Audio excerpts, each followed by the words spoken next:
Thanks for stopping by. You're listening to How'd You Sleep? Thank you for joining. It means a lot that you took the time to hang out with me. Feel free to share this episode, tell a friend or more. I'd love to increase my numbers of subscribers. So pass it on. If you find it's good, you find it's worthwhile, worth a listen, share. Tell me something good. Share the good news. Fussing or addressing. Sharing some thoughts that have been on my mind. I had a conversation with someone and we were talking about going to appointments. They shared that we are asked these questions, married, single, who's your next of kin in case of an emergency. And in some cases, not having, especially if you live out of state or you don't have a significant other, no children, it's like, who do I ask? Who is my emergency contact? And that can be a harrowing experience. You can really feel, I'm superwoman. That's not it. Because I am superwoman. And in reality, when it hits that you really need an emergency contact, who do you turn to? I got to make a quick friend at work. I don't want them to know my medical stuff. What do you do? And these are conversations that, unfortunately, we live in these silos. And my experience with people, it just seems as though so often we've been conditioned to be untrusting. We've been conditioned to act as though we are all right by ourselves. We're not all right by ourselves. You need an emergency contact. You need community. We need one another.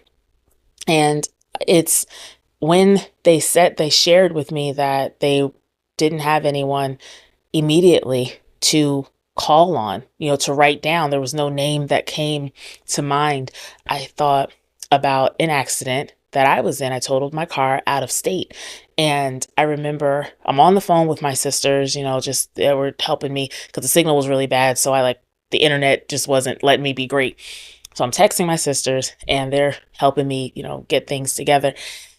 And I remember being in the hospital because I wasn't going to go, right? I hit the guardrail on this highway in North Carolina and EMT arrives and they said, do you want to go to the hospital? And I was like, no. And I'm leaning forward. So, legs were kind of, bruised and, it didn't appear to be a big deal. Glad that I went to the hospital though. But now I'm in the hospital and no one around. I don't know where I am. Thank God there's a phone charger, But I remember thinking, nobody is home waiting for me. I live by myself and I don't, as I've shared with you on other episodes, there's a desire for family. It's not something that it doesn't consume me, right? So daily, I'm not consumed with that void. In that moment, it was like, wow, there's no husband waiting. Babe, you coming? Where are you? There's no kids. Mommy said she was going to be home at 6. It hit like, wow, while I have family in this space, there's nobody waiting for me. No one's going to be shocked if I don't come through the door that night. And so the importance of making contingency plans, the importance of having an emergency plan, someone in your circle needs to be listed and available and aware that you consider them your next of kin on paperwork. You have appointments where you'll be under anesthesia. You need someone to be there, come with you and drive you home because you will be under anesthesia. You need someone to take you to certain appointments and you may be able to drive home, but depending on the news, you may not want to drive home. You may not be in the headspace. We just need to be intentional with cultivating community.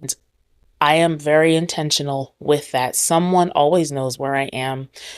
Someone always knows what's going on with me, and someone has access to parts of me that need access should I be unable to access them myself. Those are some single gal or just human needs, mental, emotional gizmos and gadgets. Add a little sugar, baby. It's my birthday this weekend, Friday. I turned 43. I've It's been years since I've been that person that really, wants all of the rigmarole. I'm very big on, if I have some extra change, let me go away for my birthday. I'll stay. If I don't have extra change, I'm fine staying in my space for my birthday. I have had my birthday by myself, driving Lyft in the car, stop and treat myself to a lobster roll. Treat myself. I was getting one every other week when I was living in DC. But get a lobster roll, sit in the car. And, this year I was looking forward to just doing the same. And it was, my mother called. She's like, "So, what are you doing?" "All right, well, let's go hang out." "My dad, what are you doing?" "All right, let's go hang out." And so in different times of the day, because they were both available at different times of the day, we did our thing. And I was really grateful. I am grateful, that they are here, but I also was just like, you don't have to do anything. I'm really fine being by myself. My uh, mom's mom used to say Leah could always entertain herself, and she never lied. Uh, but it was nice. It was nice. I got some gorgeous flowers, some beautiful cards, some cash, and it was wonderful. Tried a new restaurant. Had a great short rib to die. And I got rid of the gel on my toes. I've been doing gel, so I don't do the pedicures. I think I'm the only woman that does not like getting my hair done or getting my nails done. Like, ugh.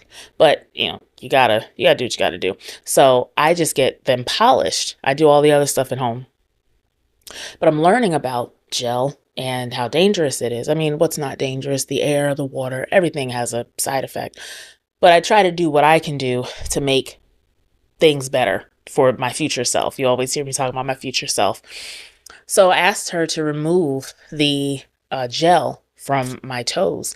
And I just, went old school and had it regularly polished. And I've been so accustomed to getting the gel. And, with gel, you don't have to sit under the dryer. You're done. Now I have to sit under the dryer. I haven't done that in years, but I feel confident in my decision and always learning, ever evolving. And that's a decision that I'm pretty happy about. So, cool with that. And I stopped at a bodega in Brooklyn, and they had Big Red, all the 90s favorites, maybe 80s favorites as well, but they had Big Red, Juicy Fruit, Spearmint, and Double Mint. What they did not have, and maybe I need to go look when I go back there, I'm going to ask, do you have Gonzo Grape and Watermelon Bubblicious? If any of y'all can find some, back when I was using Amazon, I ordered, I think it was watermelon, or it may have been Gonzo Grape, I don't remember, but I ordered Bubblicious. That gum was so hard. Like my enamel was like, are you kidding me? So I need fresh Gonzo Grape and Chiclets. Do you remember Chiclets? Can't find them anywhere. They still have the little like they're like Chiclets, but like the brand Chiclets, and it came in like the cardboard container. So like had like 12 in it. Remember Dentine? Anyway, nostalgia. I I was sharing with someone. This has been a spectacular year. Shonda Rhimes has a book out called The Power of Yes. And you've heard me say that I am looking forward to living the life that makes this 92-year-old happy, that makes the story just as juicy and as powerful as possible. And part of that has been saying no to what makes me unhappy and saying yes to what does, and saying yes to what's uncomfortable and seeing doors open. It has just been awesome. I told you that I quit my job in order to take this 10-week opportunity overseas. And when I came back, it was just blessing on blessing. I promise you, it was like God was like, sometimes you can feel him smiling, just like sometimes you can feel him not smiling. No regrets. And I was taking the time while unemployed to see things that I wasn't seeing. I went to Broadway. I saw 5 Broadway shows this year, and I took myself to a concert, saw Boys to Men on Valentine's Day, and I got myself a little drink and went home. And it was wonderful. I went to the Met and saw the Dandy exhibit. If you paid attention to, or if you follow fashion culture, the Met Gala happens every year, I believe in May of every year. And this year was a celebration of dandyism, Black influence on the fashion industry. And they had a wonderful display of clothing, from clothing that enslaved children would wear all the way to futuristic clothing. And they had a wonderful homage to Andre Leon Talley. And if you're a fan, you recognize he was notorious for having these Louis Vuitton boxes. We call them caboodles. And had his, ALT, had his initials monogrammed on there. And he was a tall man. I didn't have the opportunity to meet him. I would have loved to have met him. And he was such a wealth of knowledge on life, on acceptance, on fashion, of course, on pivoting, and on rejection. He had so much insight. And of course, I've listened to his book. I have watched his documentary. And he's just an awe-inspiring human being. And so to see this exhibit that they had with one of his caftans that was the same height as he, just was, you couldn't ask for anything better. So what I saw, I opened the year. So I got back from Europe, and about a week later, I saw the Louis Armstrong story on Broadway. A few months later, saw Hell's Kitchen. Then Real Women Have Curves, Gypsy, followed by Real Women Have Curves. And I think I'm missing a show, but then the following show was Purpose, and I talked to y'all about Purpose. So I closed my season of temporary retirement on Broadway. On Broadway. And it's the way that you do it. You go to these shows at 10 o'clock, 9:30 in the morning, and you get yourself a rush ticket. So you get these $300, $400 tickets for $50, for $40. So that was a no-brainer for me. Get to the city and do your thing. And it's truly, the world is your oyster. I ended up at the Sugar Factory, this restaurant that, again, had heard about, never went, and for one reason or another. And I'm walking, I said, is this Sugar Factory? Because, when you see things on social media, everything is so hyped, and, the lights and all like this and that. And you see it in the daytime, and it's just a restaurant that's full of color, but it's just a restaurant. And for me, sometimes the less people, the better. So I walked in and it was just me, and then more people came. Beautiful menu, beautiful, my meal. I think I got a hamburger at like 10 in the morning, 10:30, but the food was delicious. The ambiance was nice. I can see the appeal. I'm also not a trendy person. So for me, I just it is about customer service and the experience. Trendy does not equate a great experience. You can have trendy and it'd be awful. And you can have mid, what people would call mid, because it doesn't land in the front page of a trendy space. But the service is, you can't compare. It's incredible.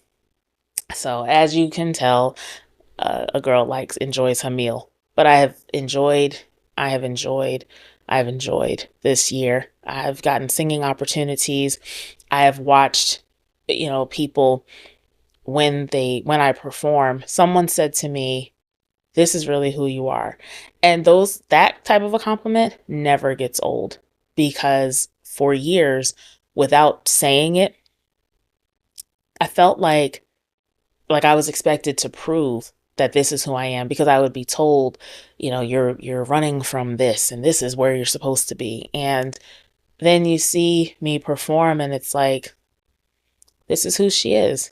And you have a hairdresser, somebody who's been braiding since they were 9, somebody who's been, could not just wash, but could also know how to bump and curl at 14, and they're 30. and still bumping and curling, right? And you can't tell them this is not who they're supposed to be. We are multifaceted beings, but we also are meant to zone in and lock in and focus and develop on that one thing, right? So we are multifaceted, but that one thing is going to be my main thing: hair, taxes, mortuary sciences, music, So it's great to be seen. It's even better to be true to thine self, beloved.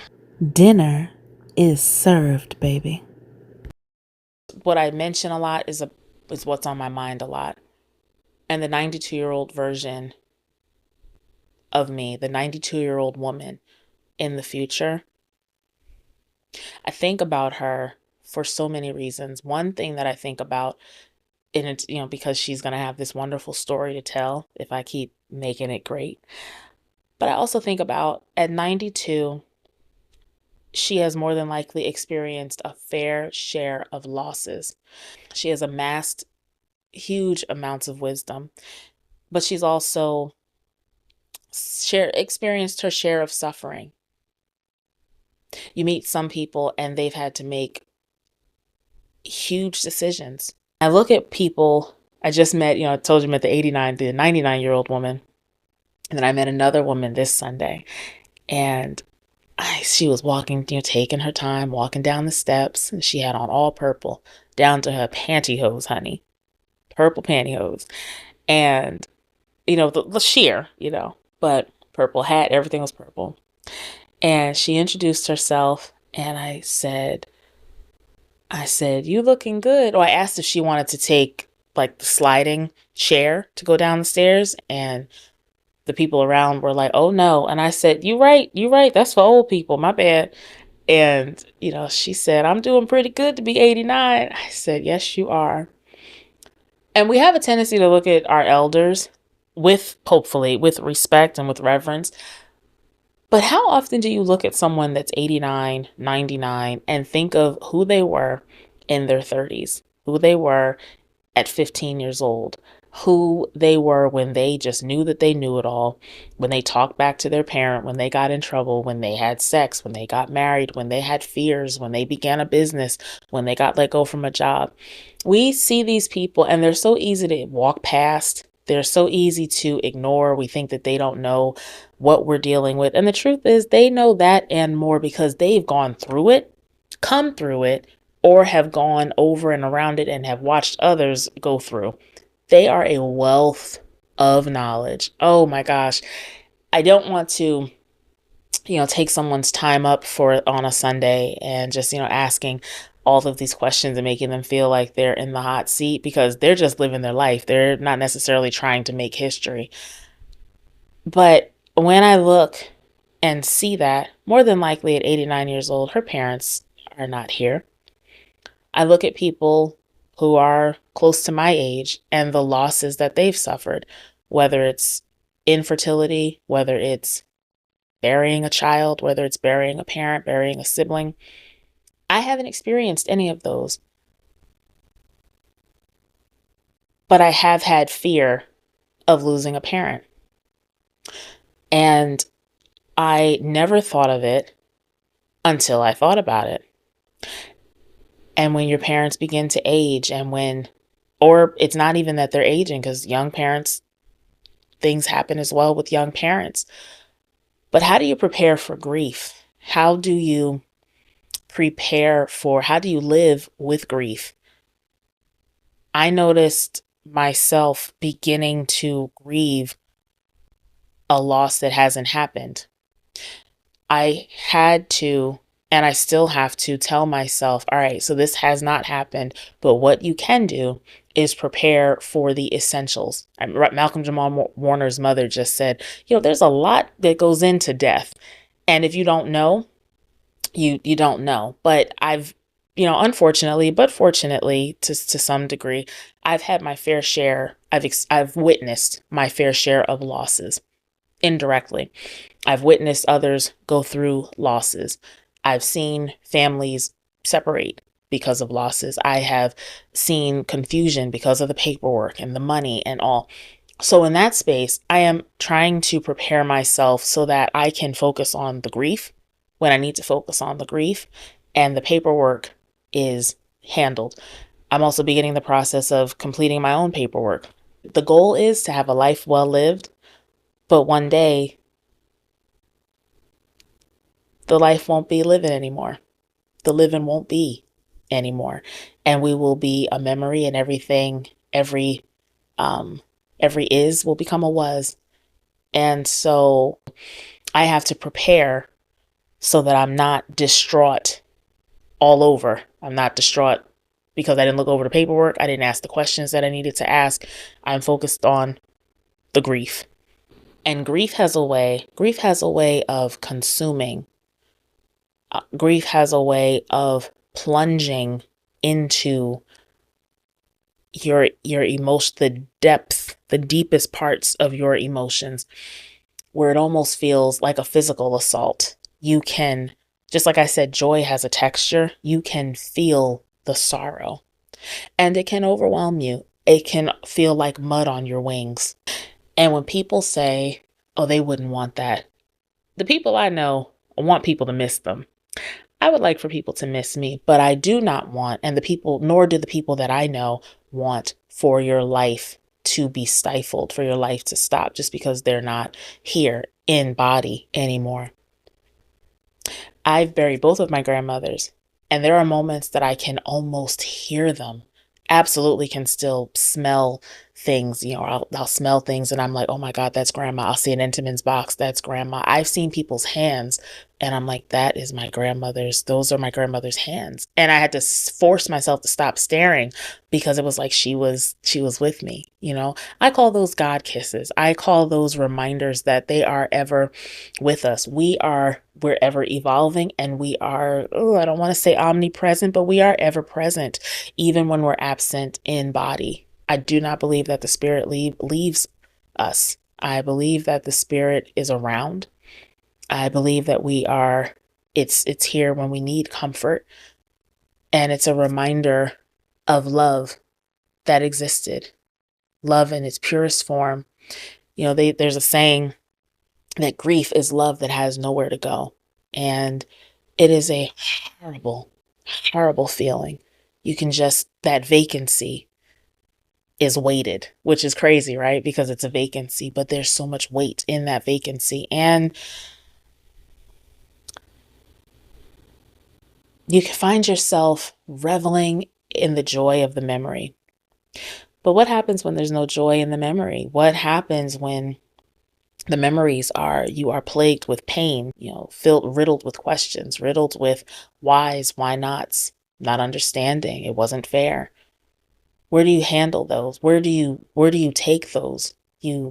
There's a container and it's full of rage. It's full of sorrow. Where do you take it? I'm asking. Where do you take it? Where do you put it? It's a bottle of concerns. 2 words came to me in the past 4 days. One was dismount. The other was relaunch. Dismount means to remove something from its support. I've heard the word dismount as far as like you dismount from the horse, you dismount, in gymnastics. But to remove something from its support, I see dismount as removing yourself from something that isn't doing what you need it to do. Or as everyone is saying today, removing yourself from something or someone that doesn't serve you or no longer serves you. What is it that you have to dismount from? Where are you? What are you riding? What are you in? What's enveloping you that perhaps you need to finagle your way out of? You need to dismount and then relaunch. You're not finished. You started, you stopped, you started again, you took your time to start. You thought maybe I don't have what it takes. I don't want to get it started. Okay, so let's relaunch. Before we relaunch, let's examine, let's review. So when we relaunch, we're relaunching better than where we ended and absolutely better than where we started the last time. We relaunch with stronger intention. We relaunch with stronger strategy. That we want to make sure that as we go through our days, we are dismounting from the person, the people, the activities that are not servicing the future version of us. We're also, and you can't keep, once you dismount, you dismount. You don't got to keep dismounting because that means you keep getting back on it. But you do need to dismount. You do need to separate. You are not like everyone else. I used to want to be like everybody else. I used to want to be the cool girl. But first of all, certain things that just naturally just were never going to be, like just physically, right? So I was just never going to be like some of the girls that I saw. Let's start with the feet. By the time I was 12 years old, I was a 9.5. Grown women are size 9.5. I'm now a 10, and that's because of the weight gain. I've been a 9.5 and only a 10 in sneakers. Now we just a flat-footed 10. Sometimes I buy an 11, depending on the shoe and the socks and wanting room. But in the words of Whoopi Goldberg, I enter a room feet first.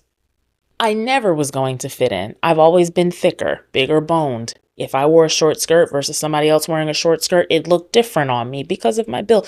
I never fit in. I always thought deeper about things than other people my age. It annoyed adults. Kids thought I was strange. I embrace because it's who I am. I can't turn it off. Even little social media trends, when I try them, they fall flat because it's not me. It's not me. We have to dismount from the expectation that we will ever blend in. You're chosen, you're called, you're purposed to do something different. You're purposed to enlighten people. You're purposed to empower, to awaken people to the better parts of themselves. However that means, as a hairdresser, as an accountant, in the mortuary sciences, not everyone has the ability to do what you're doing. If you're auditing, there's a way that you audit and a way that they audit. If you are doing an assessment, there's a way that they assess, there's a way that you assess, right? We have to begin to recognize our place in this world and hold it with pride and appreciate the differences within ourselves and relaunch. But don't relaunch without assessing, because when we launch without assessing, we waste time, we waste money. A lot of times we get embarrassed. And yeah, you can dust yourself and get up again.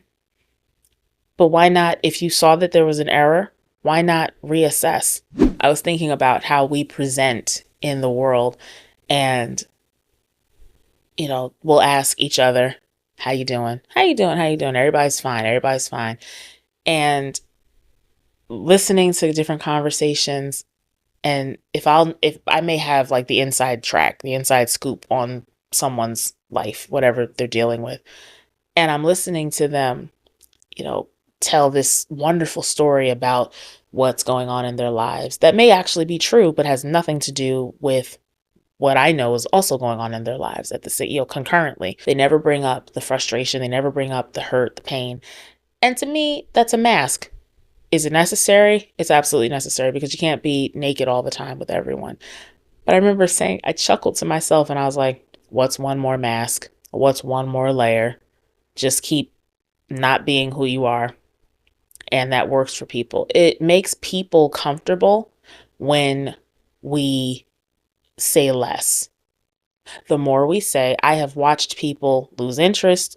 I've watched people, unless it's something really juicy, then they're all ears, but I've watched people lose interest and want to dismount. I've watched people lose interest and almost lose care when I've said, a few words too much, when I've gotten deeper than they expected the conversation to go. It absolutely feels like, just wear one more mask. Oh, so here's a funny story. In addition to the artwork, I have to get his name so I can highlight him. The gentleman that ordered, I found he was on Instagram. A lot of these beautiful artists are on Instagram. It was in my budget, so I ordered it, and I was so excited to get it. But someone said to me, a munchkin, I'm always around munchkins, And they said, "Are you a lesbian?" I said, "No." "Why?" "Well, because you have that cup, and I know you said you don't care. You don't care what people think. You just like the cup. But you also have a rainbow." So I have a rainbow. Hallmark was having a sale, and the rainbow says, "Shine bright." I love rainbows. I love butterflies. And I don't, again, with being released from all of the dams of what people have to say and think, I don't care. If I'm a lesbian to you, then I'm a lesbian. I ain't, but okay. Um, and I'm not fighting you tooth and nail, nor am I taking it down. How could you not get this cup? Look at this cup. Look at that. Lifesavers candy. It reminds me of, do you remember the Lifesavers back in the day? I don't even know if they sell them anymore. But the colored, multicolored Lifesavers. It was at CVS, and I had a $9 coupon or something like that. And it was the only one there. I had to get that cup. Comes with a straw and everything, but there was tea in there, so I ain't doing that to myself. But, it's something how it really shocks people when you live to the truth of yourself. And it humors me, just to see. Now this was a munchkin. This was a child. But it humors me to see the discomfort of others when you are so comfortable in your own skin. Like I said, my grandmother said Leah could always entertain herself. I promise you, I'm all right alone. It may be seen as weird. I have spent too many years giving too many daggons, and I really don't. Especially something this trivial, not that I'm walking around trying to offend people, there's limits. You got to care. It's with what you say. But what you think, got nothing to do with me. Waiting to exhale. Everyone falls in love sometime. This part of the book, if you remember the movie, you might remember this. More details, of course. It was getting dark by the time we made it to Gallup, and I was tired of driving. I ran out of things to talk about with Lionel. To break up the monotony, I suggested we spend the night at a motel. "We're less than 5 hours from Phoenix. I'm not tired, and I could take over," he said. "Lionel, we've been in the car for 12 hours. I could really use a shower, and I would love to brush my teeth and lie down for a while." "I hear you," he said. "I'll get us separate rooms." "Come on, Savannah. Why you want to throw your money away like that? I don't bite," he said, and smiled. We drove a few more miles, and I turned off at the exit when I saw a Great Western. I got 2 rooms anyway. Poor Yasmin. I almost forgotten about her, but then again, I drugged the cat so she could tolerate being caged. I brought her in the room and got a few toiletries and a change of clothes out of the trunk. Lionel didn't take anything up to his room. He was pouting. When I opened the door, I sat Yasmin on the floor. She was awake now, so I let her out and gave her some food I'd put in a baggie. I had barely sat down when Lionel knocked on the door. I opened it. "I'm sorry if I was a pain in the ass," he said. "You weren't a pain, Lionel. I think we're both just tired." "I'm not all that tired," he said, and smiled at me. For some reason, now he looked as tempting as he did on New Year's Eve. "Don't you need somebody to keep you warm?" he asked. I brought my pajamas. "I think I feel better than those pajamas," he said. I thought for a minute.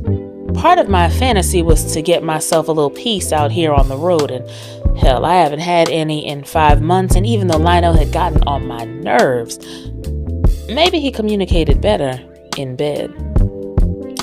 I didn't have to be in love with the man to do this, and my poor body'd probably be grateful to get fed since it'd been on such a starvation diet.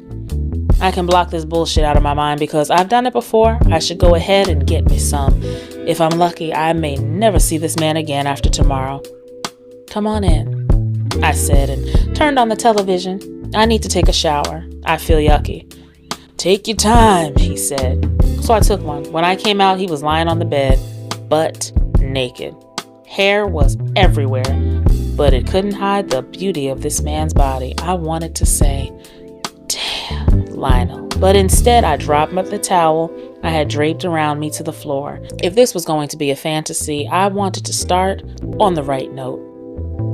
You want to take one too, don't you? I said as he looked up at me. I swear I wish I had big, luscious breasts, because when he got up and walked towards me, he kissed them, and his entire lips covered one. I felt my body heat up just that quick. I'll be right out, he said. I fell on the bed, through the open door, looked at his steamy silhouette in the mirror, feeling my body's growing excitement. Thank God I didn't pack away my diaphragm, I thought. When the water in the shower stopped, he came out and went over to the sink and picked up my toothbrush. Was he crazy? I was about to say something, but I swear I couldn't. I just watched him squeeze a little tube of toothpaste and then commence to brushing. By the time he finished, I had dried up. I was trying to force myself to feel lustful again because I wanted to do this. I needed to do this. But when he put his pants back on and then his jacket and said he'd be right back, it was all over for me.